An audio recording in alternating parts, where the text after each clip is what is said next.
Origine des Hunger Games, de Panem, le futur de la plupart des personnages. Bonjour à tous, c'est Mathéo et on se retrouve pour l'explication complète de la saga Hunger Games. Mais ne perdons pas plus de temps et attention, spoiler. 3, 2, 1...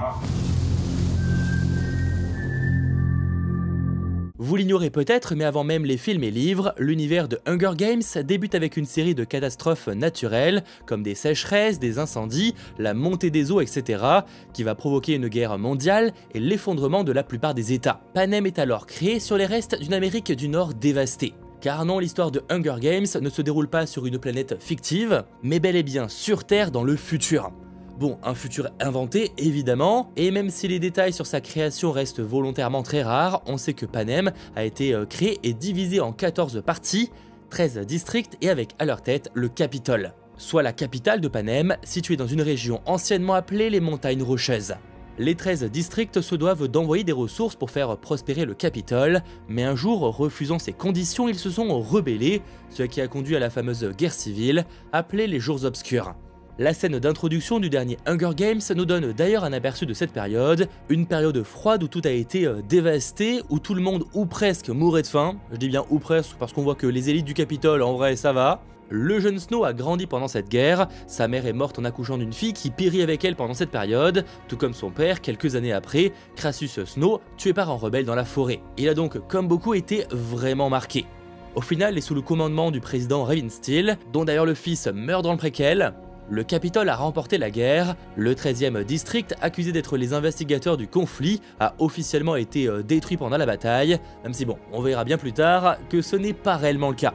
Les 12 autres ont dû se soumettre de nouveau au Capitole avec un traité de trahison. Alors en réalité, le Capitole sait très bien qu'ils n'ont pas détruit le district 13, mais comme ces derniers possèdent des armes nucléaires, ils ont alors convenu avec eux que s'ils faisaient les morts, ils les laisseraient tranquilles. Le district 13 ayant en plus pour avantage d'être particulièrement isolé par rapport aux autres. Et oui, chaque district a un petit peu sa particularité, alors vous le savez sûrement, mais le district 12, c'est le charbon principalement, et donc les mines. De son côté, le district 9 s'occupe de la production céréalière, et en parlant de l'alimentation, le district 10 est spécialisé dans l'élevage du bétail, donc fournit la viande consommée au Capitole. Dans le même genre, le district 11 est spécialisé dans l'agriculture. Et plus méconnu, le district 3 s'occupe surtout des technologies comme les téléviseurs ou encore les ordinateurs. On les voit très rapidement dans le film L'Embrasement lors de la tournée de Victoire. On a le district 5, lui est en charge de la production d'énergie et d'électricité, et c'est pour ça que dans Hunger Games La Révolte partie 1, on peut voir un immense barrage hydroélectrique se faire exploser par les rebelles afin d'impacter le Capitole.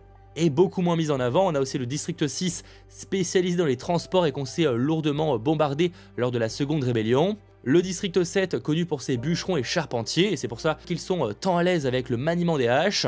En revanche, ils sont réputés, comme le district 12, d'être l'un des plus pauvres de Panem. Même si bon, objectivement, le district 8 n'est pas bien mieux avec sa fabrication de textiles et de vêtements. Et on a également le district 13, donc officiellement en charge de la production de graphite. Il travaillait secrètement sur des armes nucléaires. Et pour terminer, on a le district 4, spécialisé dans la pêche et plutôt riche. Il semble être tout de même du côté des rebelles. Alors vous l'aurez sûrement remarqué, il manque certains districts et c'est pour de bonnes raisons. Ceux que je viens de vous dire sont dans la majorité très pauvres, ou en tout cas sont contre le Capitole et font partie de la rébellion. Pour autant, tous les districts ne sont pas unis, ou en tout cas pas complètement, et certains, les plus riches évidemment, sont complètement du côté du Capitole ou presque. Et c'est notamment le cas du district 1, spécialisé dans la fabrication d'objets de luxe, et même s'ils doivent eux aussi participer au jeu, certains enfants suivent un entraînement de plusieurs années afin de se proposer comme tribu et deviennent ainsi des tribus de carrière. Il en est de même pour le district 2 où ils forment une grande partie des pacificateurs et où ils produisent des armes. Un district donc bien utile pour le Capitole. Même si l'une des autres solutions adoptées par eux pour faire comprendre au district de ne plus jamais se rebeller, eh bien c'est évidemment la création des Hunger Games. Vous savez sûrement qu'il s'agit d'un jeu où chaque année, une fille et un garçon de chaque district âgés de 12 à 18 ans sont choisis plus ou moins de manière aléatoire lors de la cérémonie de la moisson pour être mis dans une arène et s'affronter à mort. Le préquel, la balade du serpent et de l'oiseau chanteur nous révèle comment s'est passée la création des jeux. Il s'agissait simplement à la base d'un projet d'école qui a, disons, très mal tourné, c'est peu dire. Le Dr Goll, à ce moment-là professeur à l'académie, a demandé à ses élèves d'inventer des châtiments possibles pour les ennemis d'une nation. Et c'est là que le futur doyen Highbottom, lors d'une soirée apparemment très alcoolisée, a eu l'idée des Hunger Games. Sauf que ce qui aurait dû rester une idée de beuverie a été prise par un certain Krasus Snow et donnée à son professeur. Ainsi, une fois les districts vaincus, le Dr. Goll a repris l'idée de Highbottom et l'a complètement crédité comme créateur des Hunger Games. Ce qui est en partie le cas, mais lui aurait préféré ne pas être crédité.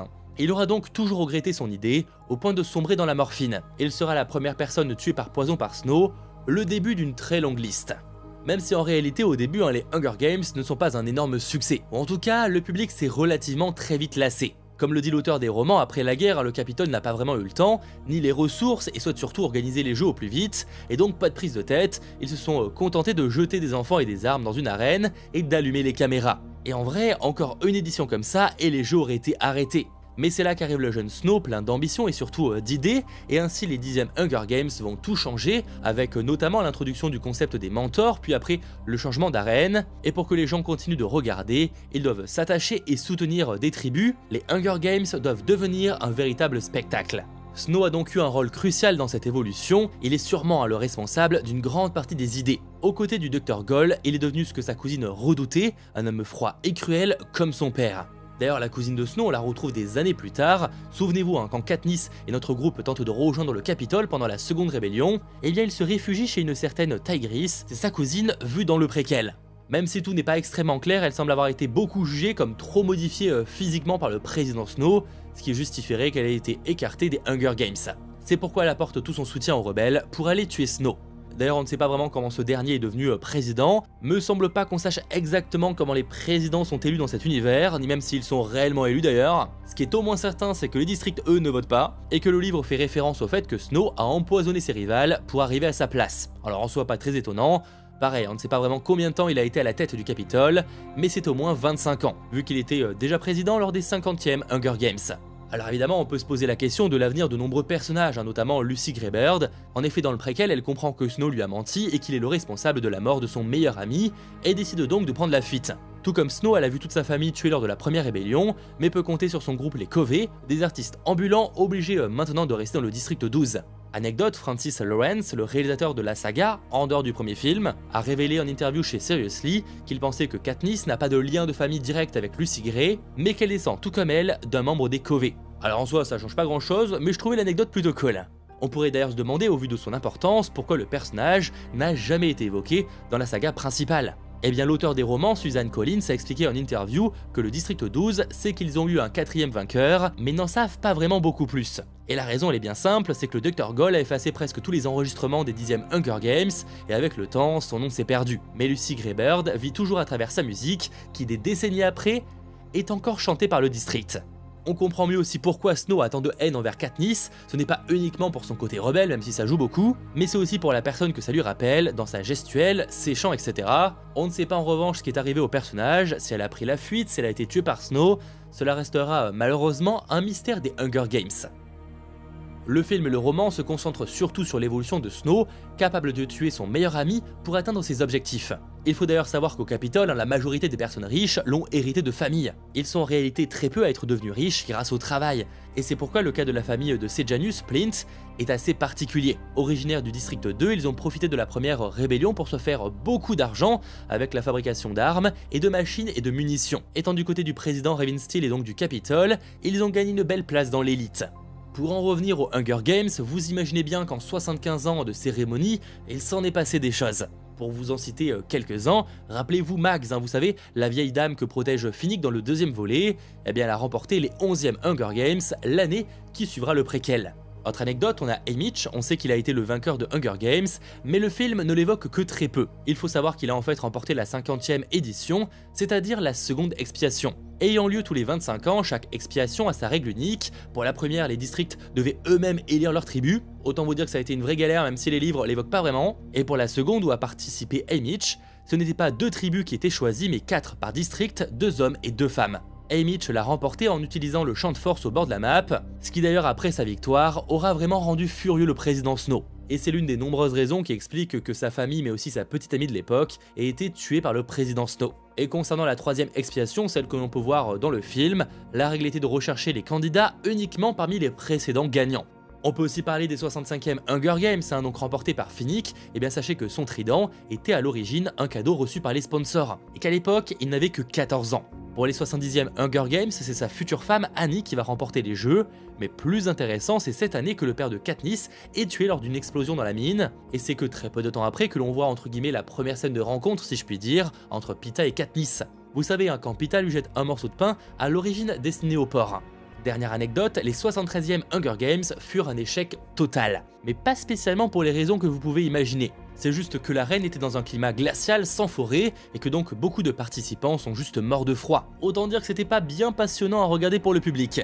Nous arrivons alors au 74e Hunger Games, ceux présents dans le premier film, où Katniss et Peeta seront pour la première fois de l'histoire des jeux, deux à être annoncés vainqueurs. Mais c'est aussi le début de la fin, Katniss a inspiré les districts, de plus en plus nombreux à vouloir se rebeller, et dans le deuxième opus, lors de la tournée des vainqueurs, ils sont nombreux à manifester leur révolte contre le Capitole. Une grande révolte se prépare et Katniss est évacuée de l'arène, libérée par les rebelles et le district 13. Leur but, attaquer le Capitole et user de propagande pour motiver les autres districts à prendre part à la bataille. Snow usera des mêmes techniques pour convaincre les districts à ne pas le faire, notamment en transformant Peeta avec le venin de guêpe tueuse. Au final, une fois la guerre vaincue par les rebelles, Snow est condamné à mort à l'âge de 84 ans, même si un changement de dernière minute le verra être tué par la foule en colère directement. Il n'aurait de toute façon pas fait long feu comme le révèle l'histoire, puisque pour ne pas attirer les soupçons sur ses victimes qu'il a empoisonnées, il a lui-même bu le poison. Alors évidemment il prenait un antidote, mais ça ne suffisait pas pour éviter les lésions dans sa bouche, et c'est pourquoi il se met toujours du parfum de rose modifié, pour cacher l'odeur de sang, et donc sa possible vulnérabilité.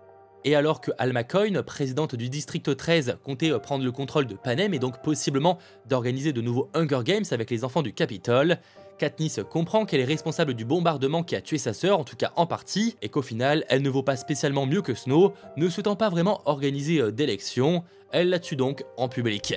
C'est le commandant Paylor, chef des rebelles du district 8, qui sera élu en urgence comme nouveau président. Et de ce côté-là, on n'en sait pas beaucoup plus. On sait juste que Katniss est renvoyée dans son district, où Peeta la rejoint, où ils vivront pour le reste de leur vie, mais bon, le reste ne sera que spéculation.